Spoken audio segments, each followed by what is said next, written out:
The galaxy knew humans as healers. For 142 years, since the day they first made contact with the stars, humanity had chosen peace. They had joined the Galactic Concord, a coalition of 412 spacefaring species, and they had done something no predator species had ever done before. They gave up their weapons. Not because they were forced to, not because they lost a war. They simply looked at the galaxy and decided they wanted to be better. And they were. Human doctors traveled to plague worlds where no other species dared to go. Human engineers built bridges between civilizations that had hated each other for thousands of years.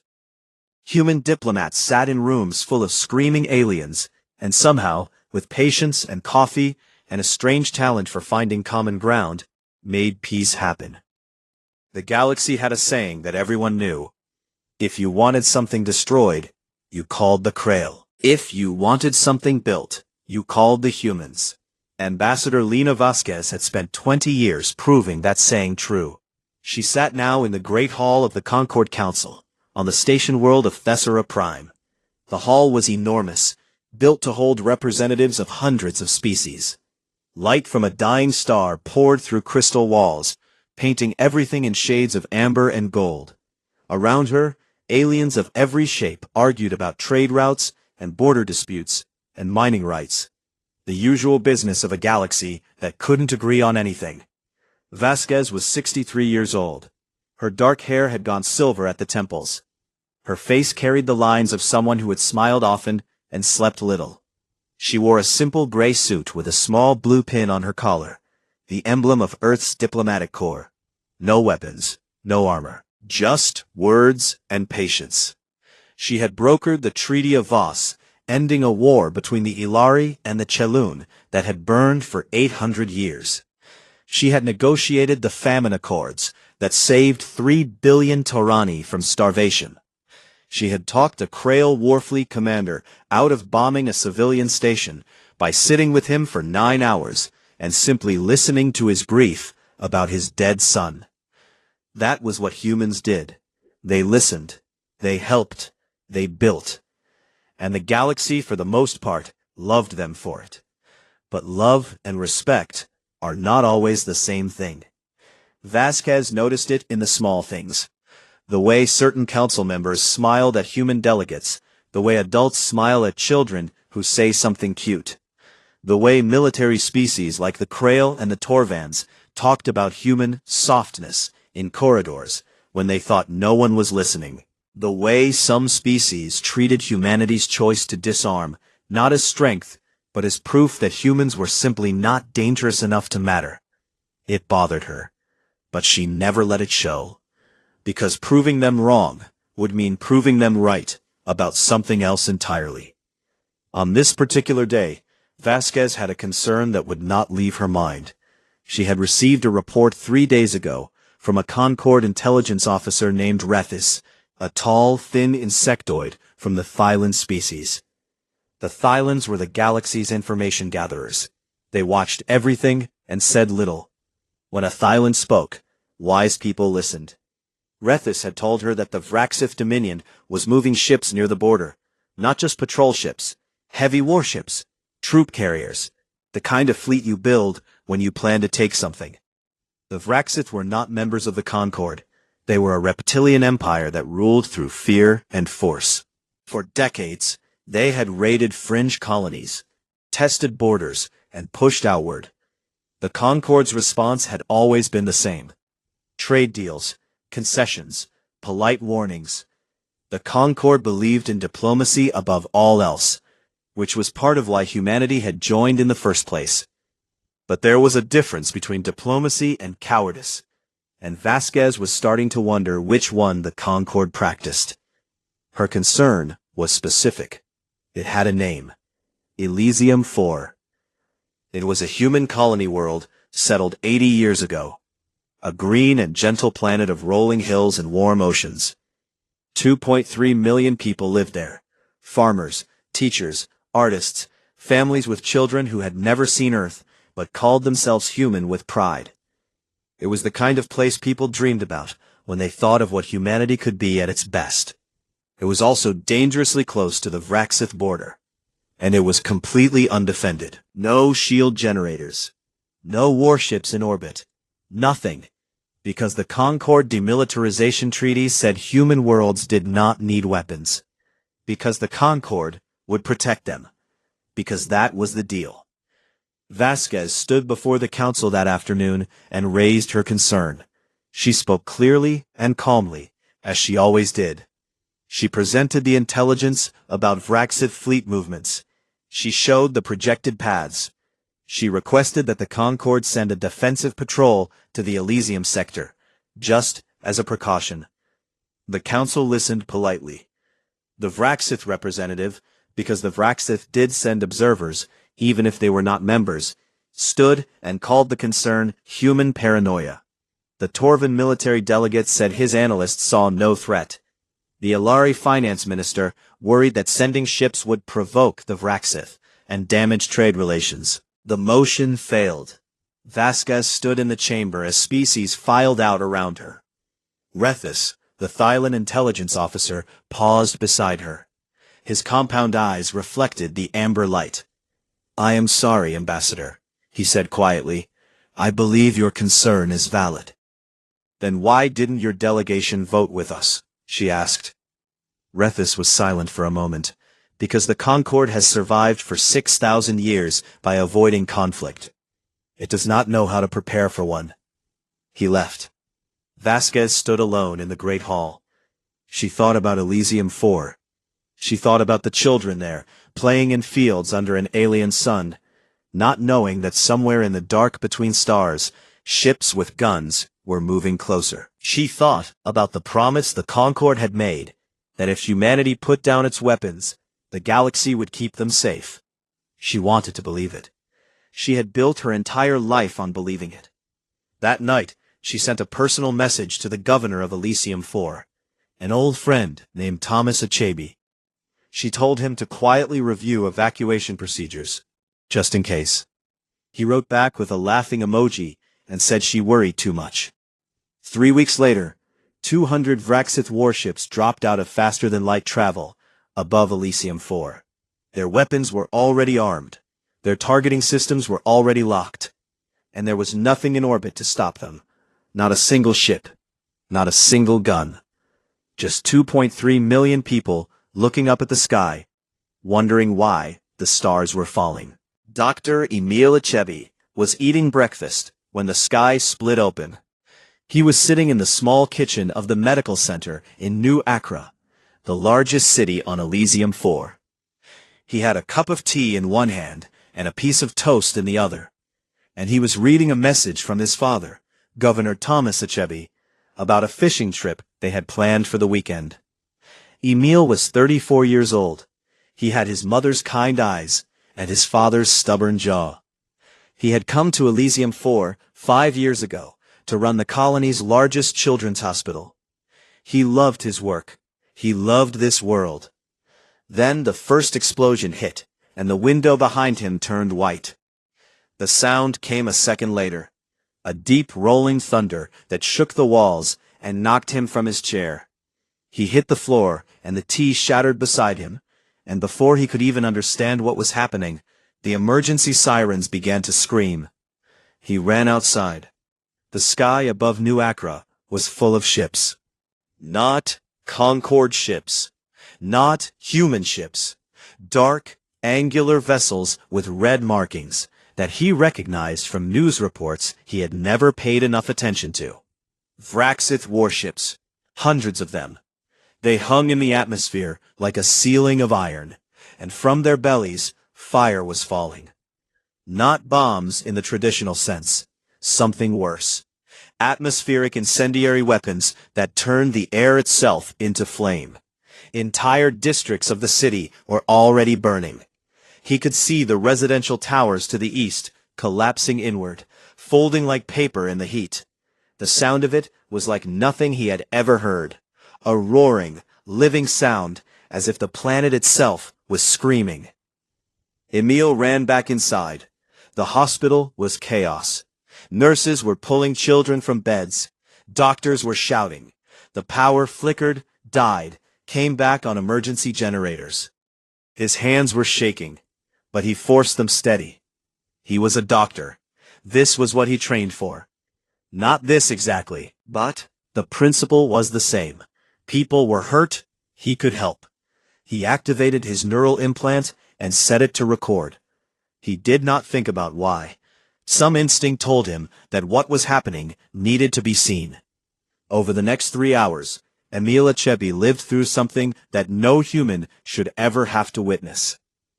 He carried children from a burning school, 17 of them, small bodies, some no older than 5, covered in ash, and crying for parents they would never see again. He set broken bones with strips of curtain. He performed surgery on a kitchen table with a flashlight held between his teeth. He held a woman's hand as she died, and told her that her son was safe, even though he did not know if it was true. The Vraxith ground troops arrived in the 4th hour. They came in heavy transports that crushed the streets beneath them. The soldiers were tall, scaled, armored in black and red, and they did not behave like an invading army. They behaved like hunters. Emil watched from a broken window as Vraxith's soldiers walked through the streets of New Accra and shot everyone they found. Not combatants. There were no combatants. Elysium 4 had no army, no police force with weapons, nothing. The Vraxith were shooting farmers, shopkeepers, a woman pushing a stroller, an old man sitting in the ruins of his house, too shocked to move. Some of the soldiers were laughing.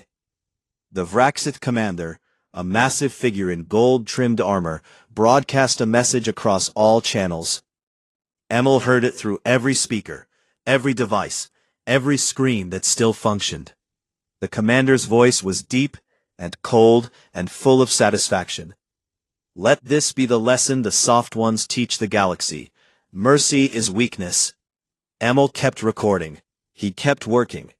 He pulled survivors into the basement of the hospital and barricaded the doors. He had 41 people with him, 26 of them children. He rationed water. He treated burns with wet cloth. He told the children stories to keep them from screaming when explosions shook dust from the ceiling. By the 8th hour, evacuation shuttles tried to launch from the spaceport on the edge of the city. Emil watched the feeds on his implant. The shuttles rose into the sky, packed with civilians. The Vraxith ships shot them down one by one. Bright flashes against the dark smoke. Each flash was a shuttle. Each shuttle held hundreds of people, families who thought they had escaped. They fell from the sky like burning leaves. By the 11th hour, Emil knew he was going to die. The Vraxith troops had found the hospital. He could hear them breaking through the upper floors. He could hear the screams of the people he had not been able to reach in time. He gathered the children behind him and stood in the doorway of the basement. He had no weapon. He had a scalpel in his pocket. He did not take it out. It would have been pointless. He looked at his neural implants recording. 11 hours of footage, everything. The fire, the children, the laughter of the soldiers, the shuttles falling, the old man who would not move, all of it. He opened a broadcast channel, not a private one.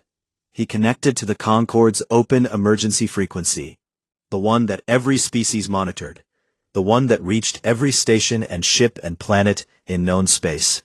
He transmitted everything. Then he looked into the recording and spoke his last words. His voice was steady. His eyes were dry. He was very tired, and very sad, and very human. My name is Dr. Emil HFY. I am a pediatrician on Elysium 4. In the last 11 hours, the Vraxith Dominion has killed everyone I know. I am sending this so the galaxy can see what was done to us. Please, do not look away. We did not have that choice. The door behind him broke open. The recording ended. Across the galaxy, 14 billion humans watched it. They watched it on Earth, on Mars, on Luna, on stations and ships and colonies scattered across 1,000 light years. They watched a doctor hold children in a burning basement and asked the galaxy not to look away. The galaxy watched too. The Concord Council convened an emergency session within hours. The Great Hall on Thesara Prime was full. Every species was represented. The air was thick with voices and arguments, and the particular kind of urgency that powerful beings feel when something terrible has happened, and they need to appear as if they care. A resolution was proposed. A diplomatic censure, strong language, deep concern, a formal request that the Vraxith explain their actions. Some delegates argued in whispers that perhaps the humans should not have settled so close to the border, that the colony's placement was provocative, that this was tragic, yes, but also perhaps avoidable. No one proposed military action. No one proposed sanctions. No one proposed anything that might actually cost them something. Ambassador Lena Vasquez sat through the entire session. She did not speak. She did not weep. She did not argue. She sat in her chair with her hands folded in her lap. And she listened to 411 species discuss the murder of 2.3 million of her people as though it were a scheduling problem. When the session ended, Vasquez stood. The hall grew quiet. Every eye and sensor and optical cluster turned to her, waiting for the speech, the plea, the emotional appeal. That was what humans did, after all. They talked, they begged, they believed in words. Vasquez reached up and removed the small blue pin from her collar, the emblem of Earth's diplomatic corps. She had worn it for 20 years. She placed it on the table in front of her. The tiny sound of metal on wood was the loudest thing in the hall. Then she turned and walked out. She did not look back. Across the galaxy, on a world still burning, the ashes of 2.3 million people drifted in a wind that no one was left to feel. And in a basement beneath a ruined hospital, a scalpel lay on the floor next to a broken chair. And the neural implant of a dead doctor blinked its last light and went dark. For 72 hours after the massacre, Earth went silent. No diplomatic messages, no trade communications, no human ships launched from any port. Human embassies on 100 worlds closed their doors, pulled their staff inside, and stopped answering calls. The Concord's Human Liaison Office on Thesara Prime put up a single message on its door. Closed until further notice. The galaxy noticed, of course, but most species assumed it was grief. Humans were emotional creatures. They needed time. They would cry, they would mourn, and then they would come back to the negotiating table, because that was what humans always did. They talked, they forgave, they moved on. On the Concord Council floor, business continued. New trade agreements were discussed. A border dispute between two minor species was mediated. The Massacre of Elysium 4 was referenced once, briefly, as the recent incident in the human sector. A moment of silence was observed. It lasted 12 seconds. The Vraxith Dominion sent no apology. Their supreme commander, a scarred veteran named Torvok, gave a public interview in which he called the attack a necessary correction, and said that weak species invited destruction. He laughed when asked if he feared human retaliation. "What will they do?" he said. "Write us a letter?" On Earth, behind closed doors, something very different was happening. The United Earth Parliament met in emergency session. Every representative from every nation, territory, colony, and orbital station was present, either in person or by quantum link. There were no empty seats. There were no absent votes. For the first time in the Parliament's history, the session was closed to all outside observers. No aliens, no Concord representatives, no press. The session lasted 9 hours. The vote was unanimous. Not a single dissenting voice.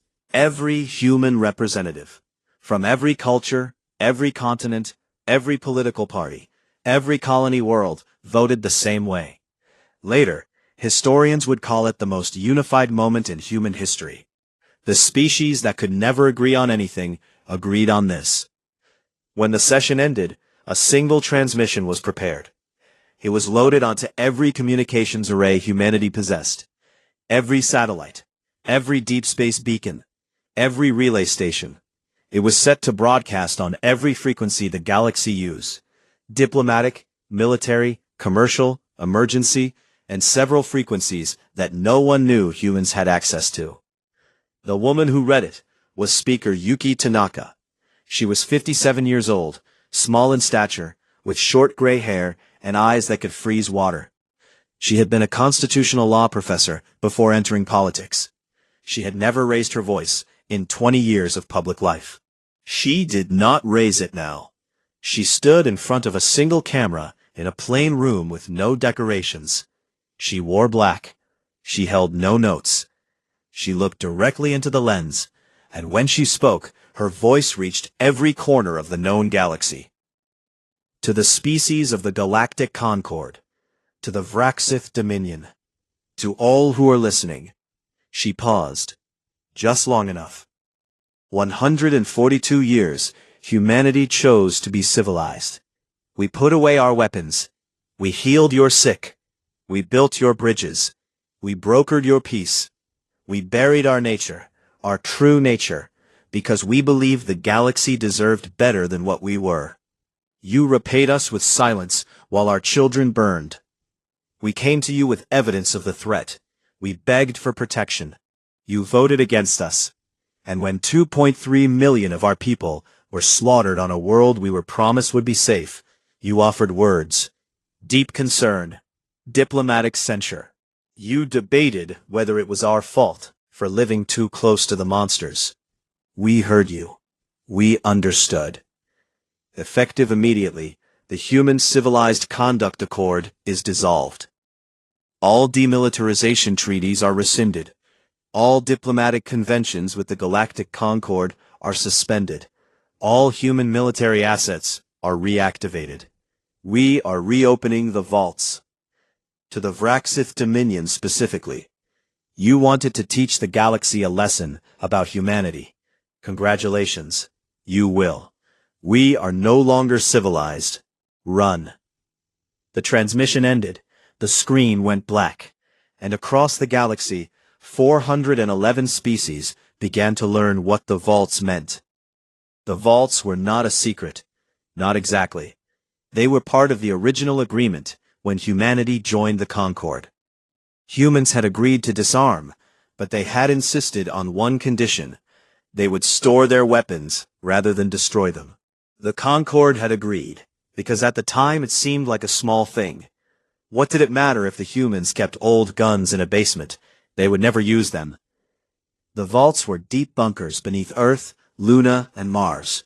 They held the weapons humanity had built during its long and bloody history before the stars.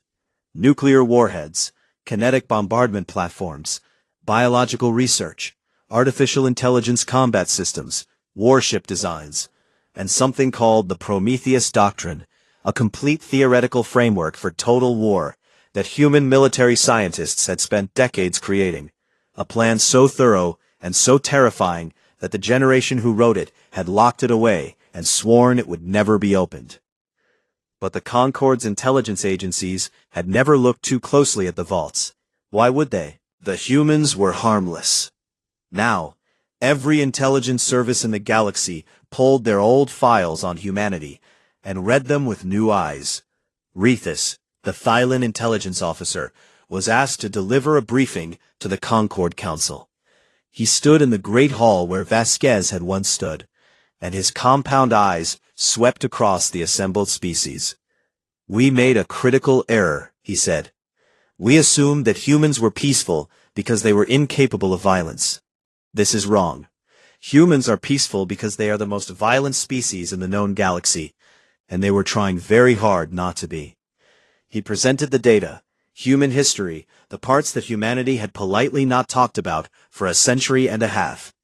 The world wars that killed hundreds of millions, the nuclear weapons they had built, enough to destroy their own planet several times over, and then pointed at each other for decades. The genocides, the conquests, the empires built on blood. A species that had invented a word for the deliberate extinction of an entire people because they needed a word for something they kept doing. He showed them the military analysis. Human reflexes were faster than 90% of known species. Their endurance was unmatched.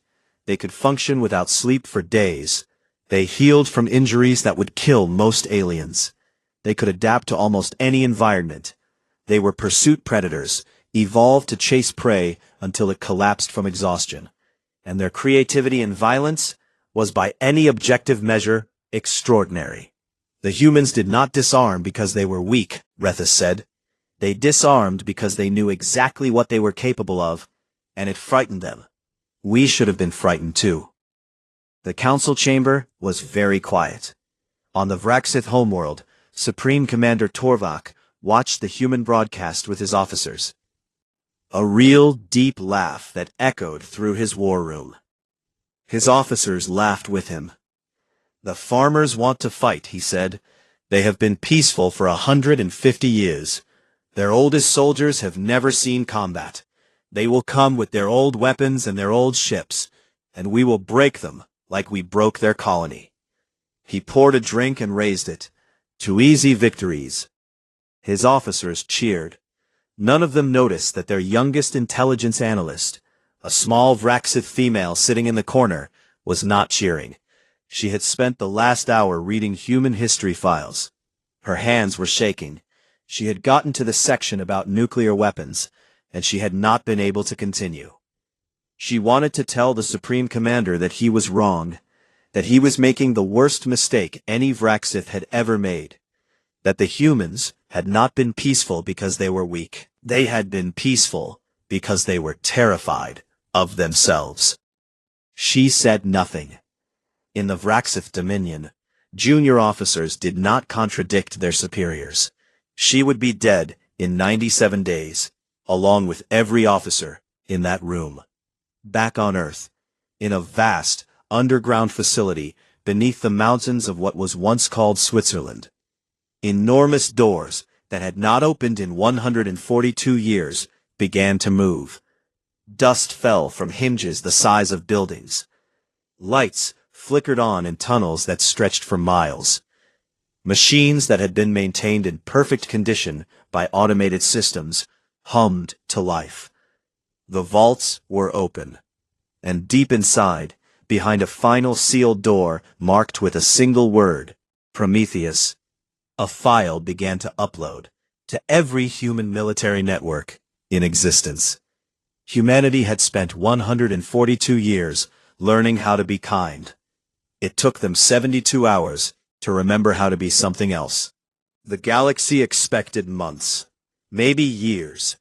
That was how long it took a civilization to build a war fleet. You needed shipyards. You needed materials. You needed trained crews and supply chains, and the thousand small things that turned metal into a weapon. The Krail, the galaxy's most feared military species, had once taken 6 years to build a strike fleet for a border war. Humanity did it in 3 weeks. The first sign came from the asteroid belt between Mars and Jupiter. Deep space sensors operated by a Torvan trade company detected massive energy signatures where there should have been nothing but rock and silence. When they pointed their telescopes at the source, they found shipyards, enormous ones, automated construction platforms that stretched across kilometers of space, building warships from blueprints that were being fed to them in real time. The platforms were not new. They had been there for decades, hidden inside hollowed-out asteroids, maintained by machines, waiting. The Concord's intelligence community had a collective moment of terrible understanding. The humans had not just stored their old weapons, they had continued to design new ones. Every year, every single year of the peace. Quietly, secretly, in research facilities that no one had ever thought to look for, human scientists and engineers had kept working, improving, preparing. Not because they wanted war, but because some part of them, some ancient and honest part, had always known that the peace might not last. They had hoped they were wrong. They had prayed they were wrong. They were not wrong. Admiral Cale Morrow stood on the bridge of the HSS Retribution, the flagship of the newly formed 1st Retribution Fleet. He was 51 years old, tall, lean, with close-cropped gray hair, and eyes that looked like they had been emptied of everything warm. He had been a logistics officer for most of his career, managing supply routes between human colonies. He had never commanded a warship. 6 months ago, he had never stood on one. But he had a daughter named Suki, who was 9 years old, and who had lived on Elysium 4 with her mother. He had a recording on his personal device of Suki laughing at her birthday party 3 months before the massacre. He had watched it once. He would not watch it again until this was over. He did not give speeches. He did not talk about honor or revenge or justice. When his officers gathered for their first briefing, he simply projected a map of Vraxith space onto the tactical display, marked the positions of their border fleet, and said, "We begin here. Questions?" There were no questions. The Concord sent messages demanding that humanity stand down. They invoked treaties. They cited regulations. They warned of consequences. Speaker Tanaka's response was 4 sentences long. "You had your chance to act. You chose a resolution. We choose differently. Do not contact us again on this matter." 3 Concord species offered to mediate between humanity and the Vraxith. Tanaka declined. 2 species threatened to impose sanctions on human trade. Tanaka told them they were welcome to try, but they should check how many of their medical systems, communication networks, and food distribution programs were built and maintained by human engineers first. The sanctions were quietly dropped. The 1st Retribution Fleet jumped to the Vraxith border on a Tuesday.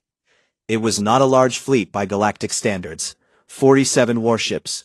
The Vraxith had 300 ships guarding their border, commanded by a veteran officer named Kreth, who had won a dozen campaigns against smaller species.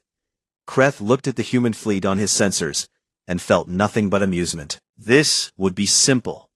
The battle lasted 6 hours. When it ended, every Vraxith border ship was either destroyed or disabled. The human fleet lost 4 ships. The galaxy could not understand what had happened. Military analysts from a dozen species reviewed the battle data and came away shaken. The humans had not fought the way other species fought.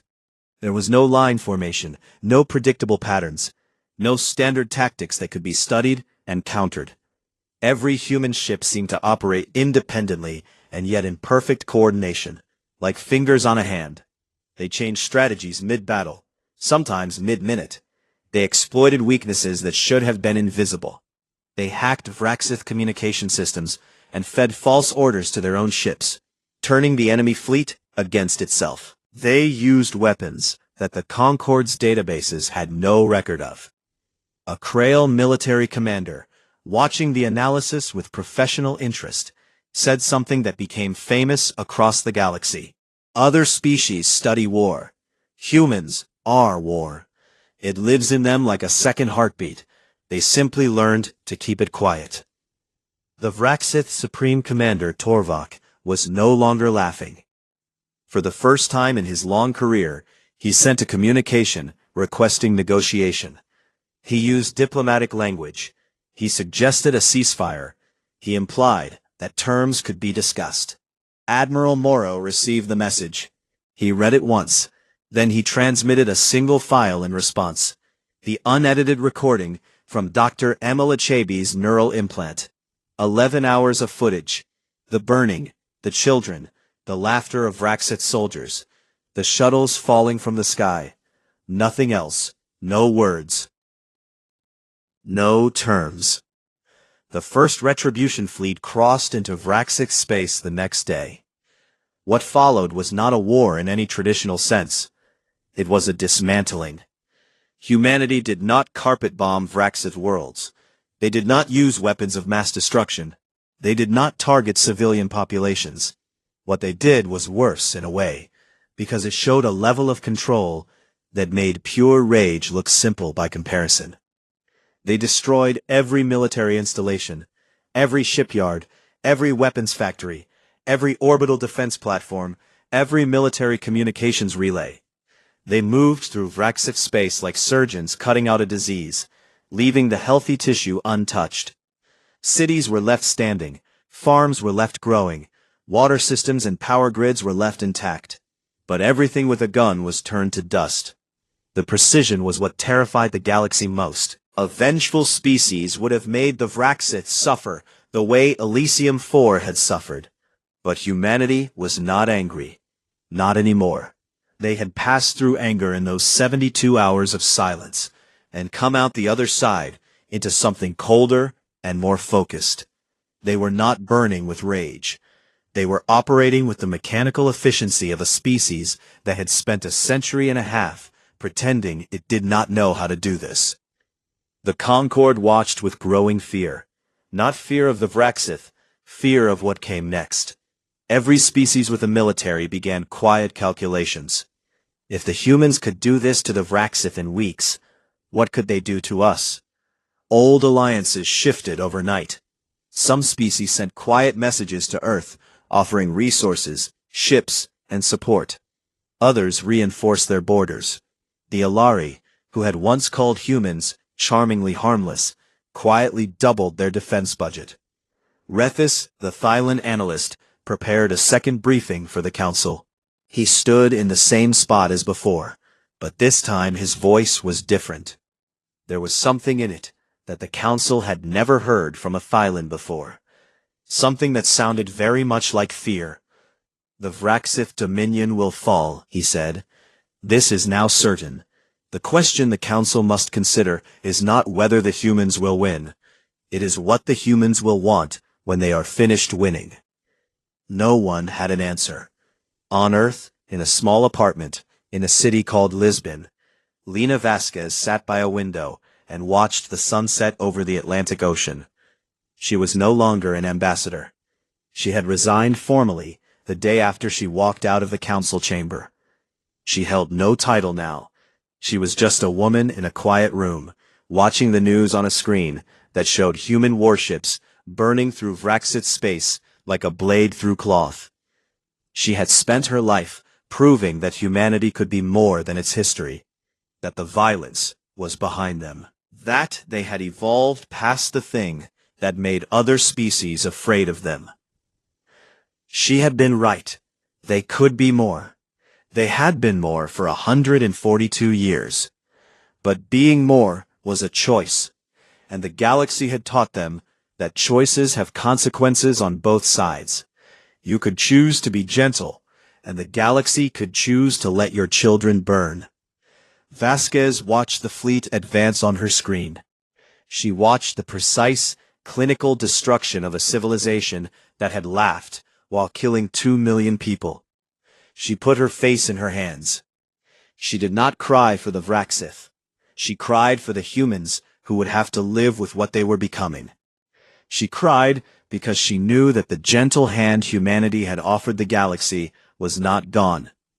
It was just holding a sword now, and she did not know if it would ever be able to let go.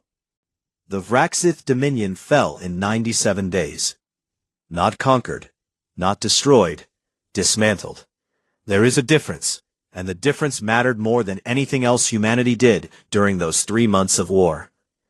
On the 97th day, the first Retribution fleet entered orbit above the Vraxith homeworld. Admiral Morrow stood on the bridge of the Retribution and looked down at the planet through the viewport. It was a dry, rust-colored world with vast deserts and deep canyons. Cities spread across its surface like gray stains.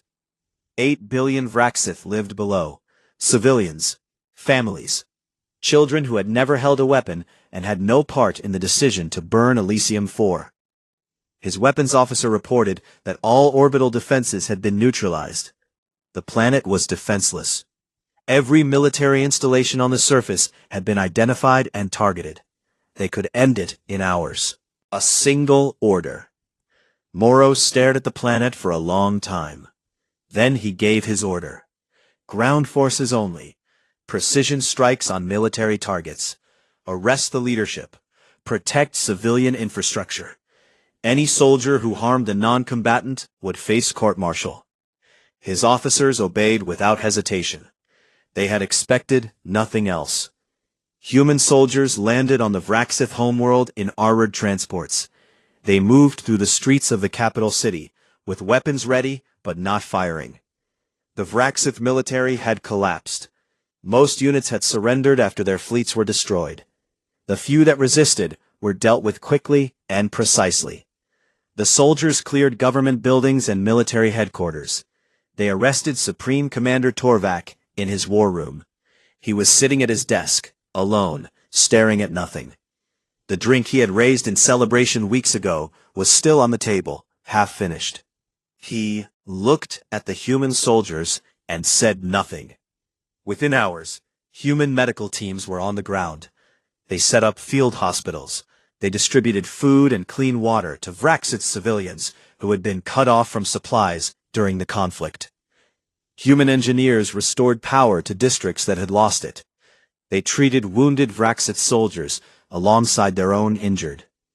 A Vraxith mother, clutching her child, watched a human medic bandage a wound on a Vraxith elder's arm. She did not understand. These were the people who had just destroyed her civilization's entire military in 3 months, and now they were feeding her child.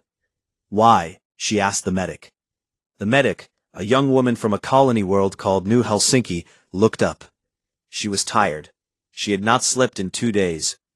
Because you're hurt, she said, as if it were the simplest thing in the world. Across the galaxy, the Concord Council watched and waited. 411 species held their breath. Humanity now possessed the most powerful military force in known space. The Vraxith were broken.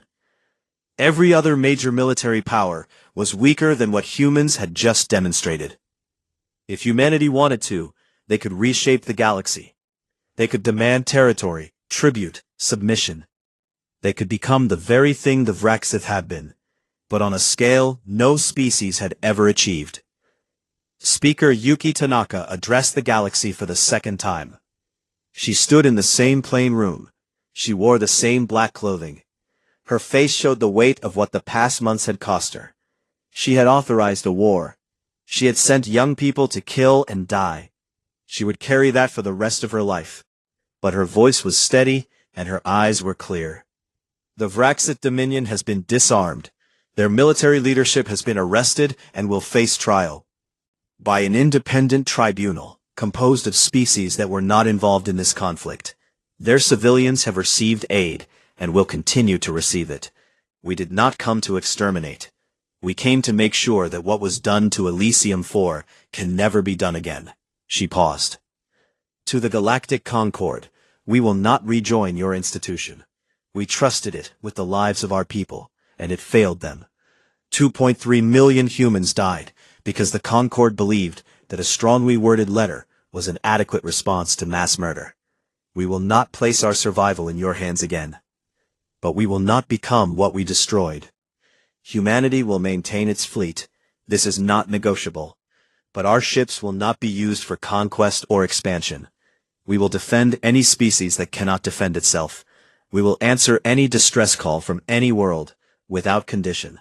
If a defenseless people are threatened, we will come, because it is right. But understand this clearly. The gentle hand we once offered the galaxy was a choice. We made that choice freely, and we were proud of it. We are still proud of it. But choices can be unmade. The galaxy showed us what happens when gentleness is mistaken for weakness. We will not make that mistake again, and neither should you. Treat the vulnerable with care. Protect those who cannot protect themselves, because we will be watching, and we are no longer patient. The transmission ended. The galaxy did not cheer. It did not celebrate. It sat in a very deep and very uncomfortable silence and thought about what it had just heard. Humanity had not threatened anyone, but the message was clear. There was a new rule in the galaxy, and it was simple. You do not harm the defenseless, not because of treaties or trade deals or diplomatic consequences, because the humans were out there, and they remembered what happened when the galaxy looked away. 10 years passed. The galaxy changed. Not overnight, and not completely, but in ways that were impossible to ignore. No species committed an atrocity against a defenseless world. Border raids dropped to nearly zero.